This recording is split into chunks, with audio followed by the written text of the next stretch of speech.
This is Feminist Wellness, and I'm your host, nurse practitioner, functional medicine expert, and life coach, Victoria Albina. I'll show you how to get unstuck, drop the anxiety, perfectionism, and codependency so you can live from your beautiful heart. Welcome, my love. Let's get started. Hello, my love. I hope this finds you doing so well. I realized the other day that it's been a minute since we talked about polyvagal theory, our nervous systems, and our mental and physical health here on the show, which is funny because I talk about this every single day with the folks in Anchored, my 6-month program, which is deeply based in learning about and working with our nervous systems. So I thought we would take a little detour, nerd out pretty hard, talk some science, and of course, focus on the solution, on the remedies. And our remedy for today is nervous system resourcing, which has been a literal lifesaver for me. This episode is also a continuation from last week's show about catastrophizing, which is when your brain goes from 0 to 100 towards the endless pit of despair when something activates your nervous system to believe that doom is nigh. So get ready for lots more nerding and lots of great remedies, my darling, sweet, tender raviolis. But first, I talk about the nervous system here, and I designed Anchored with a deep foundation in our nervous system science because it's the missing link for so many of us when it comes to our mental and physical health and in understanding how our emotions impact our bodily wellness, how our minds and bodies communicate and are one. I, for one, never would have thought that my codependent, perfectionist, and people-pleasing habits were part and parcel of my ongoing chronic 30-year struggle with irritable bowel syndrome, IBS, and small intestine bacterial overgrowth, SIBO, along with the intermittent depression and anxiety that come with having I don't want to say effed up, but I do, having some challenges with the gut microbiome. And this lens of the nervous system is such a powerful tool for grounding, centering, and healing ourselves in our minds and bodies so we can attend to our thinking and do thought work that works, thought work that sticks and isn't just about us pretending to tell new stories. Because remember, we don't do hashtag positive vibes only around here. We don't lie to ourselves, right? We are truthful. And when we're doing our thought work, it is vital that we pick a new thought that resonates deeply in our bodies so we can believe our new narratives in a deep way, a lasting way, a way that will lead to lifelong changes. If you're new to nervous system language, some of this may be confusing for you. I do have over on my Instagram at Victoria Albina Wellness. I give good gram. I have some videos about the nervous system, and I'll be putting a lot more up because I love this stuff. But you also may want to go back and listen to episodes 43, 48, and 59, where we talk in more detail about the autonomic nervous system and polyvagal theory, though it's sprinkled everywhere because I'm obsessed. So, our nervous systems are wired to protect us, first and foremost, from imminent danger, which is why we have the negativity bias that's built into us as humans. We are, at the same time, built for social connection, and to assume that that thing moving in the corner actually will very much murderate us at any moment, even when it turns out to be a fluff ball after we've, jumped onto the couch screaming. This is the work of your fantastic amygdala, the fear center, and that lizard brain, your most ancient brain. And that lizard brain holds this belief that you need to be constantly vigilant, or you soon shall perish. So, that's in all of us. And when we pair that with a history, a personal history, an ancestral history of walking on eggshells all the time, which is so typical of us externalizers, us codependent, perfectionist, and people-pleasing thinkers, because remember, when you're looking outside of yourself for your self-worth, you are constantly on guard for someone to say or show you that you're actually not worthy of love, care, and the air you breathe, right? You're subtly or not so subtly, expecting and sometimes creating drama, chaos, disappointment, or more suffering around every corner because it's what we're used to. So when you grow up either in chaos or in the rigidity of everything's fine perfectionism and the story that we must be the good girl to be lovable, or however the drive to live in codependent, perfectionist, and people-pleasing ways was taught to you through your socialization, your conditioning, your family blueprint, and inner child brilliance, all those stories that you grew up with became part of your psyche, became your framework for living, and until you learned that work. And they keep you externally focused, showing up to be who you think others want and need you to be instead of showing up as your actual, authentic self in the world. And from that place of not thinking the real you is good enough or worthy of love or could ever be taken care of, you lose touch with your own capacity to support yourself in the deep ways we all need. And because we have spent so long believing that we need other nouns, people, places, and things to soothe us when we are upset, worked up, having a sad, hard, angry, whatever day, we spend a lifetime projecting our stress and discomfort out of ourselves, both the creation of and the soothing of, which leaves us not believing that we can have our own backs. This is where nervous system resourcing comes in, to remind us just how powerful we are and that we can show up in a deeply embodied way to honor ourselves, our inner children, our protector parts, to reparent ourselves and our nervous systems and can find that internal locus of safety and wellness. And from there, we can learn how to reach out safely for co-regulation, for support from others. Let's pause, my darling nerds, to define some terms right quick. Regulation. So our nervous systems have three main states. This is the core of polyvagal theory. In our autonomic nervous system, there's sympathetic, fight, flight, freak out. That is, there's a lion on the horizon. It's coming to destroy me and the village. Our bodies are flooded with adrenaline, norepinephrine, eventually cortisol, and this shuts down all function in the body except that which the body deems vital. Heart, lungs, legs to run, fist to punch, heart, lungs, heart, lungs, heart, lungs. Right? Your vision gets kind of cloudy or narrow, and all you can think about is, I'm so anxious, my heart is beating so fast, my palms are sweaty, and I want to bolt. I want to get out of here. And then there's parasympathetic. So parasympathetic has two branches, ventral vagal, which is the front body, and dorsal vagal, the back body. Ventral vagal is safe and social, secure, connected, tender, the way you feel with someone where you share unconditional love. And we're going to keep coming back to ventral vagal throughout our talk about nervous system resourcing. The other part of the parasympathetic nervous system is dorsal shutdown. And dorsal, I think of it, dorsal is the back body, so like the dorsal fin on a dolphin. And I think of when you have exhausted all resources, you can't make friends, you can't connect with someone, and you can't outrun them or punch them. You'll collapse, play dead, and put your back against the dorsal door of the cave, hoping that whatever scary thing is on the other side cannot actually get you. Dorsal shutdown looks like depression, whereas sympathetic looks like anxiety. And there's complexity here, but stay with me. Dorsal looks like just that shut down deer in the headlights playing possum. I can't anymore. And there are combination states in between, like high activation freeze when you're checked out but revved up, which for me used to look like a buffering, cleaning tornado. I was checked out of my feelings. I was not present in my body. I was shut down in my body. And yet I was moving around the house at about 473 miles an hour, mindlessly doing. So there's complexity here, and we're going to keep it super simple for today. Sympathetic, fight, flight, activation, dorsal vagal, freeze, and ventral vagal, safe and secure.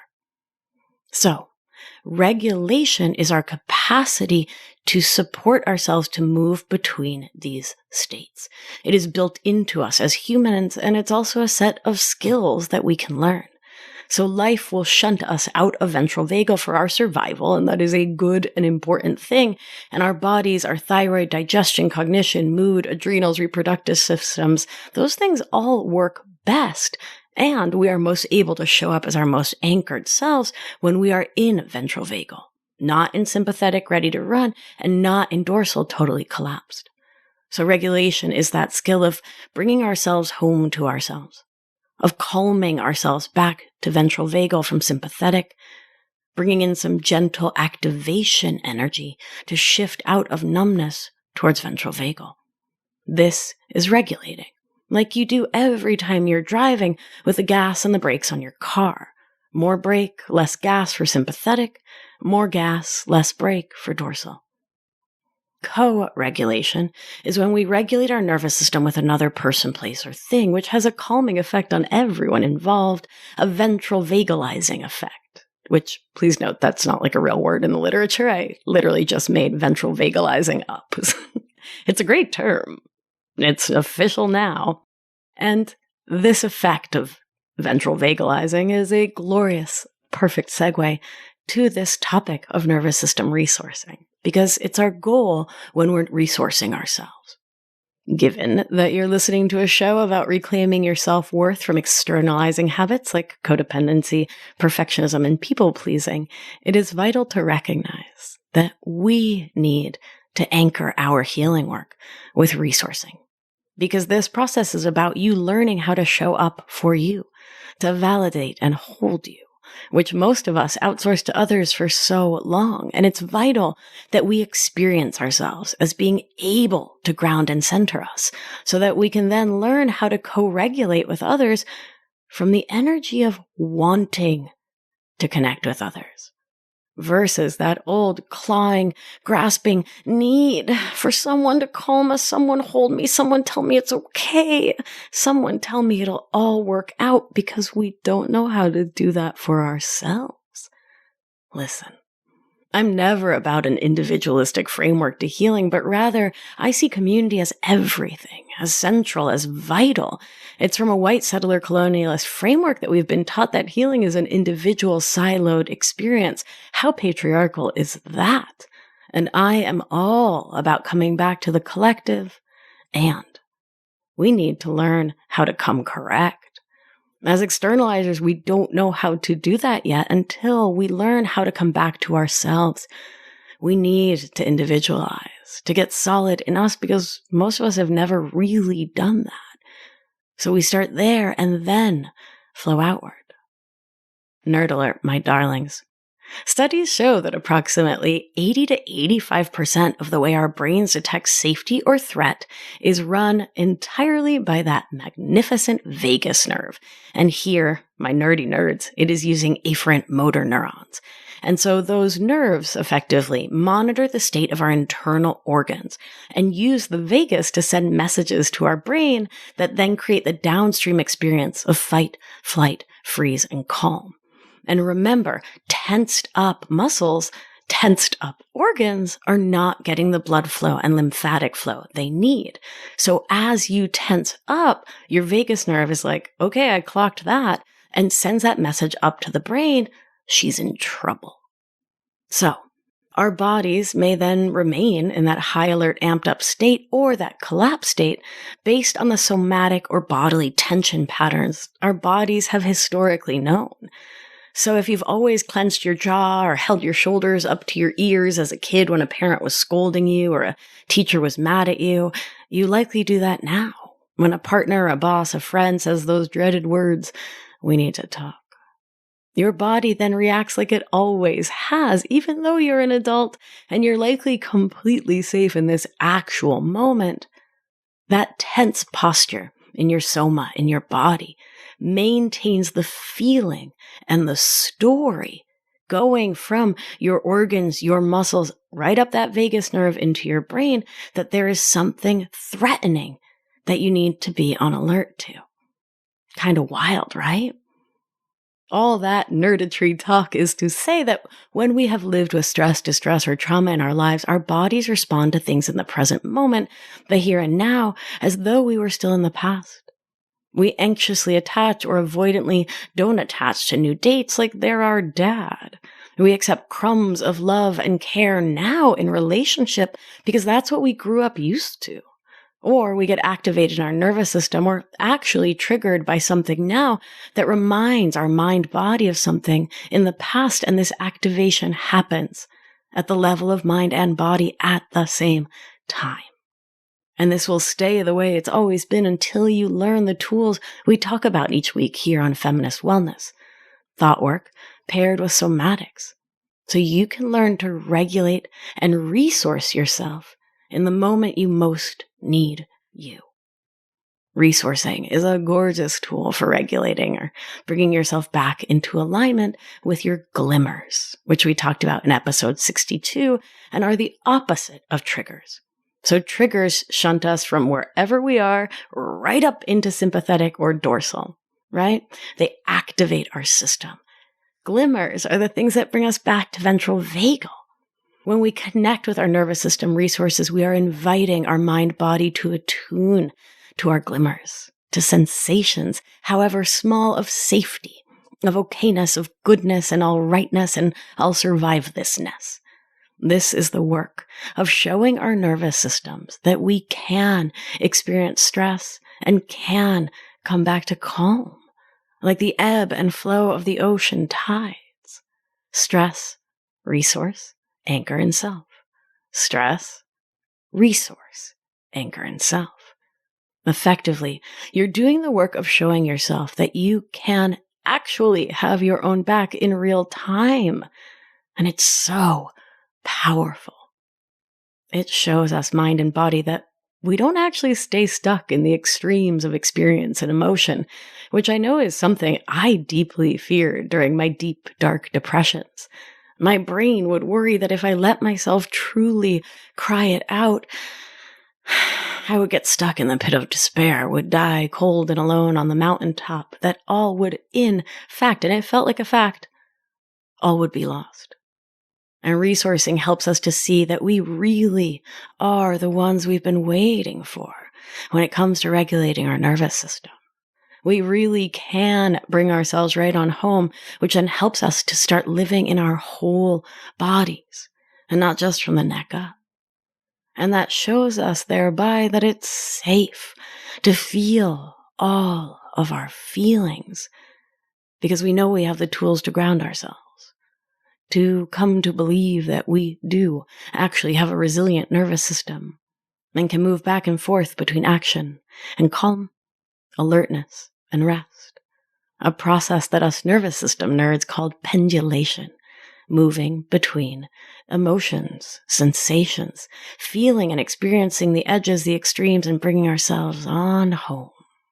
As always, I am a huge fan of kitten paw size steps here, a process known officially as titration, meaning start low and go slow. My nurses out there know all about it. Effectively, it means not to jump in the deep end when you are trying on these practices, these remedies. Don't start, you're an adult, do whatever you want, but I don't recommend that you start with a very traumatic or stressful thought to see if you can resource your way out of it. No, my tender ravioli, no. I'd recommend you practice resourcing with small things first, minor inconveniences, really, and can then take it from there. And if you're living with trauma in your history, with PTSD, CPTSD, I'd like to strongly encourage you to work with a trauma therapist to help you incorporate this skill. So, my darlings, let's talk remedies. First, we start with pausing. I know, it sounds too simple to be helpful, but it's not. And I'd be remiss not to quote Viktor Frankl here, who said, "Between stimulus and response, there is a space. In that space is our power to choose our response. In our response lies our growth and our freedom." Because when you pause before reacting, you remember that you do, in fact, have a prefrontal cortex, that executive function center in your mind from which you can make the next right decision for your life. can attune to your breath, and can take a moment to bring your awareness to sensations in your body that come up with whatever stimulus or circumstance is happening in the present moment and what it's bringing up for and with you. When you do that, you allow the magic and the science in your body to proceed, and the sensations in your body will often move towards completion of the protective responses that you weren't able to carry out in the past. This brings my mind right back to episode 17, which is all about completing the stress response cycle, which is a large part of what we do in our somatic work in Anchored, and is a process your body knows exactly how to do when you give it the space to. I want to invite you to notice how your body already does this. You feel stress, and your body wants to release it through movement, like a gazelle on the Sahara attempting to outrun a lion. If she doesn't get snacked upon, she'll play dead. She'll go into dorsal. When the lion walks away to go get her cub, she'll stand up and she'll shake her whole body to release all that movement potential, that stress that was inside her. So let's use a real life example. If you're having the thought that a circumstance is stressful, you will then have that emotion, stressed. And you might have sensations like feeling agitated or tense in your body, fidgety. So your brilliant body completes that protective response of discharging energy by playing with your hair, biting your lip or nails, crumpling your straw wrapper when you're anxious on a date, or you may feel a desire to run, literally or emotionally. Think about it. When you were a kid and things were stressful, could you escape your home? Could you run fast and away?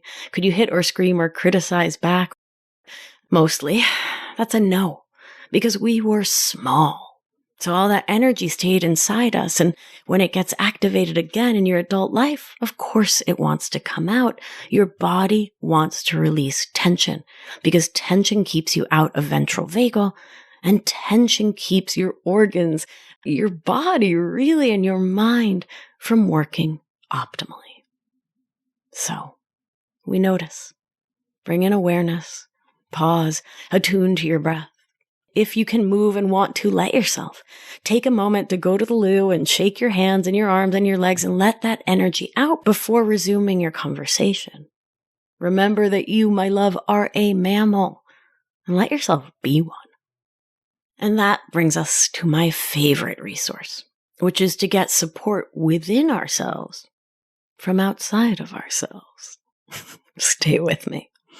It can be so helpful when we feel revved up or shut down to connect with a person, place, thing, being, entity in the world, like a person we love, a pet, a plant, Mother Nature, Pachamama herself. But that's not always possible in real life.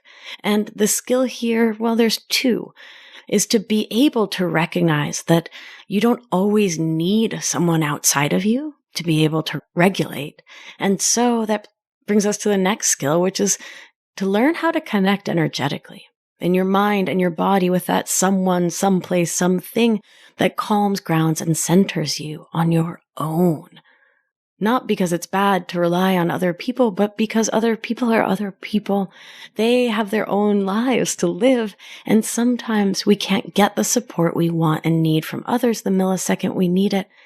And so we get to learn how to really do that for ourselves, so we can get to a place in our nervous system where we can then ask someone else to co-regulate with us when that person is available. This is particularly important to learn when we're working on shifting from anxious and avoidant attachment in our romantic relationships towards more secure attachment, which we talked about in so much detail in episode 128. When our attachment systems get activated, we lose touch with ourselves. We lose our grounding in reality. And we need to learn how to anchor ourselves in ourselves so we can connect with the people in our lives in a centered way. So, this kind of nervous system resourcing is about connecting in your mind's eye with someone who brings you back to center. Let's go through some examples. So back in the pre-Rona times, I used to lead 2 and 3 day long breathwork workshops in Manhattan. And we talked a lot about inner child healing, reparenting, and nervous system supports. And in talking about resourcing ourselves, a participant named Dr. Maya Angelou as the figure they would bring to mind and would have a conversation with when they felt dysregulated. They would close their eyes and would picture her and would ask her advice and support, would ask for a hug. And so she served as a resource, in absentia, for that human when they were in need. Dr. Angela would remind them that they are not currently in their stressful childhood. They are an adult, and they can take care of themselves. They can hold themselves through all the feelings. They've done it before, and they are doing it right now. Nothing to catastrophize about here, right? I myself often resource by talking to my plants or to a tree outside my window, to the stars, the moon, the sun, the rain. All of creation can be a resource, and connecting with nature this way reminds us that we are nature. We are creation. We are interdependent with the trees and the plants and the wind, and we depend on one another's respiration for survival, and that is a beautiful thing. When I was a little girl and I was upset, I would snuggle my pet rabbit. He was pretty much my bestest friend. And while I didn't have the words then for the complexity of my feelings, because I was a child, I knew that spending time with him would calm me. So I did it. I would pet him and would tell him what was on my heart. My body knew to do that because bodies are amazing and brilliant. In my adult life, long after my sweet bunny has gone back to Pachamama, I would use the memory of him as a resource. A benevolent, loving, unconditionally amazing energy that I would talk to and would pet in my mind's eye, closing my eyes and seeing him in my lap, feeling his fur in my fingers, connecting with that beautiful love we had, letting that wash over and soothe me. Let's use an attachment example next. Let's say you're newly dating someone and you're aware of your historical habit of anxious attachment, and you find yourself starting to get activated, wanting more contact than your date is giving you, feeling like this deep longing and missing for them after like an hour after your date ends, starting to feel like you need them. That is a great time to pause and to go inward before you get ramped up into sympathetic or drop down into that dorsal, no one wants me place. That's when you can connect with the energy of someone you feel purely positive about, to invite them in to support you in that moment. Maybe it's a tia, an abuela, a teacher who really believed in you, your coach or therapist, and you can picture that person soothing you, reminding you to get present with your body, to orient to time and place, to be here now. You can talk to them and listen to their response, and you can practice receiving their support and love and care to remind yourself that it's okay to ask for help, which I know is a thing that can often feel super challenging for most of us externalizers. And in so doing, you can feel their love permeate you, reminding you that you have your own back, no matter what happens with this date. Same goes for avoidant attachment. When you feel that drive to push away, you can bring yourself back to a place of deep love. Maybe a field that you love, maybe a waterfall at the end of a beautiful hike, maybe downtown Hong Kong. Like, it really doesn't matter what the place is, who the person is, what the moment or experience is where you feel peaceful. Just connect with it. Bring yourself back to that deep love and allow that connection to soothe your mind, body, and spirit by giving your nervous system something to hold on to, something to ground with. So the work of building nervous system resources for our nervous system is to connect with whatever energy, person, place, or thing that brings us into ventral vagal, a glimmer we can communicate with, talk to, be present with. And listen, it may sound silly to talk to your long-dead grandma or a poet you've never met, or to get support from a plant, and to that I'll say, okay, fine. Let it be silly, but just do it. Let the world show up for you. Let you show up for you. Get and be present for yourself in whatever way you can so that your nervous system knows it is safe to trust you, that you are the most loving and reliable parent you could ever have, the most accepting one too.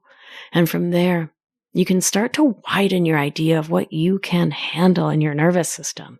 And you can experience yourself as being able to come home to you. And that is one of the most beautiful gifts possible in this life. To know that you can anchor yourself deeply in you. My darling, if you're loving the show and everything you're learning, last call to join us for Anchored, my 6-month program, where we dive into and get really practical about using these kinds of resources and so much more to really and truly know that we are our most loving parent, to really deeply support and nurture and care for our inner children, to soothe our attachment systems and step into greater security there, to become real mavens and marvels at using thought work so we can shift our story in our minds and our bodies. By the time this show airs, it will be, for real, your last chance to apply for this round of Anchored. So if you've been wanting to join us, the time is literally right now, like today.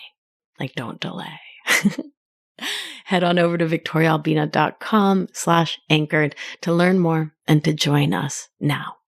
All right, my darlings, this has been a fun one. You know I love nerding out.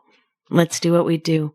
If you feel so moved to put a gentle hand on your heart, your belly, wherever your body calls you, I'll invite you to do so now.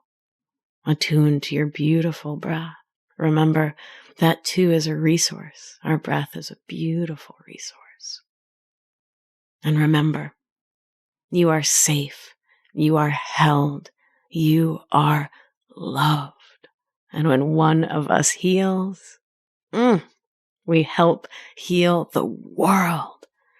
Be well, my darling. Know that you are deeply resourced, and I will talk to you soon. If you've been enjoying the show and learning a ton, it's time to apply it with my expert guidance so you can live life with intention without the anxiety, overwhelm, and resentment, so you can get unstuck. You're not going to want to miss the opportunity to join my exclusive intimate group coaching program. So head on over to victoriaalbina.com/masterclass to grab your seat now. See you there. It's going to be a good one.